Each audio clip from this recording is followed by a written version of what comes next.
Hello दोस्तों, आप सभी का आपके अपने YouTube चैनल में स्वागत है। दोस्तों, आज हम रेलवे से संबंधित जो फिजिक्स है उसका चाल और वेग जो टॉपिक है उसको सोल्व करेंगे। दोस्तों, चाल और वेग से जितने भी आपके प्रीवियस ईयर एग्जाम में जो क्वेश्चन पूछे गए ना, उनको हम आज सबसे पहले इसका बेसिक और उसके बाद प्रीवियस ईयर जो क्वेश्चन है उनको सोल्व करेंगे। दोस्तों, अगर आप ये पढ़ लेते हो, आगामी जो एग्जाम है रेलवे का उनमें अगर आप जाते हो तो जो चाल और वेग से जो भी आपके क्वेश्चन पूछे जाएंगे उनको 100% आप राइट करके आओगे और आपके एग्जाम में 2 से 3 नंबर का इस टॉपिक से क्वेश्चन पूछे जाते हैं। तो चाल, सबसे पहले चाल क्या होती है भाई? जब कोई एकांक वस्तु समय अंतराल में जितनी दूरी तय करता है उस वस्तु की क्या कहलाती है भाई? चाल कहलाती है। अब सरल भाषा में समझेंगे, अगर मान लो कोई 5 किलोमीटर की दूरी तय करता है और 5 घंटा का समय लगता है तो उसकी चाल क्या आ जाएगी? 1 किलोमीटर पर आवर। समझ में आ गया? जितनी दूरी तय करेगा और जितने समय में करेगा उससे भाग कर देंगे तो आपकी क्या आ जाएगी? चाल आ जाएगी। यहां तक समझ में आ गया? चाल बराबर दूरी बटे क्या होता है भाई? समय। आपका ये फॉर्मूला होता है। चाल एक क्या है? अदिश राशि है। यहां पर देखना, चाल क्या है? एक अदिश राशि है। इसका एसआई मात्रक मीटर सेकंड होता है। मीटर प्रति सेकंड आपका एसआई मात्रक होता है। चाल समझ में आ गया? अब चलते हैं अगले टॉपिक पे, वेग। वेग क्या होता है? कोई वस्तु एकांक समय अंतराल में जितना विस्थापन होता है, ध्यान रखना, जितना विस्थापन होता है उस वस्तु का क्या कहलाता है? वेग कहलाता है। वेग बराबर क्या होता है? विस्थापन अपन में क्या होता है? समय अंतराल। यहां क्या था? दूरी बटे समय। और यहां क्या आएगा?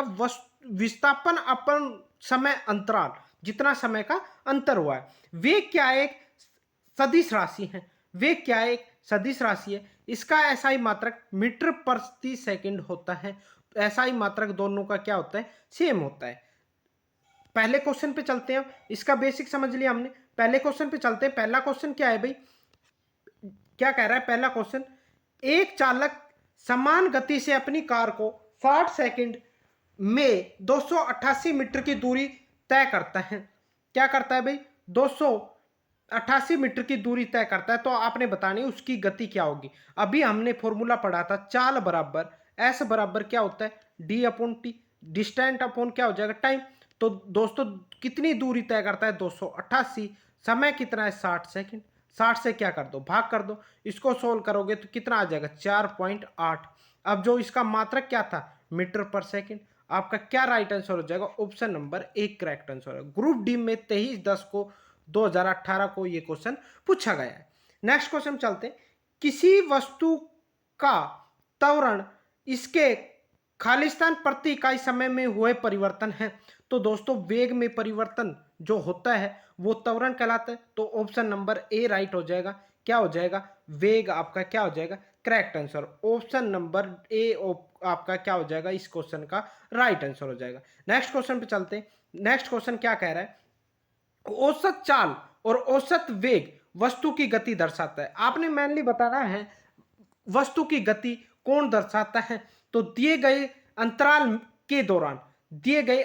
के दौरान औसत चाल और औसत वेग वस्तु की गति दर्शाता है भाई। तो ऑप्शन नंबर क्या हो जाएगा? डी आपका करेक्ट आंसर हो जाएगा। नेक्स्ट क्वेश्चन पे चलते हैं। औसत सदिश राशि का एक उदाहरण है। क्वेश्चन नंबर 4 क्या कह रहा है?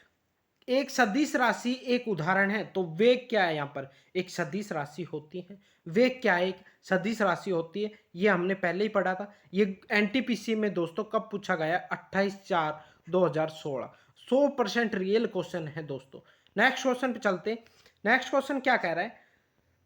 एक भीड़ भाड़ वाली सड़क पर बस की गति किस प्रकार की गति का एक उदाहरण है। दोस्तों, जब भीड़ भाड़ की गति, सड़क पर एक बस चलेगी तो कभी रुकेगी कभी चलेगी, तो वो किस प्रकार गति का एक उदाहरण है? तो दोस्तों, किस प्रकार गति का एक उदाहरण है? असामान्य गति का एक उदाहरण है। ऑप्शन नंबर ए आपका क्या हो जाएगा? राइट हो जाएगा। क्वेश्चन नंबर 6 पे चलते। चाल, दूरी और समय का सही संबंध बताना है। आपने मेनली बताना है चाल का फॉर्मूला क्या होता है। तो हमने शुरू में सबसे पहले पढ़ा था, चाल बराबर दूरी अपॉन क्या हो जाएगा? समय। ऑप्शन नंबर क्या हो जाएगा? बी आपका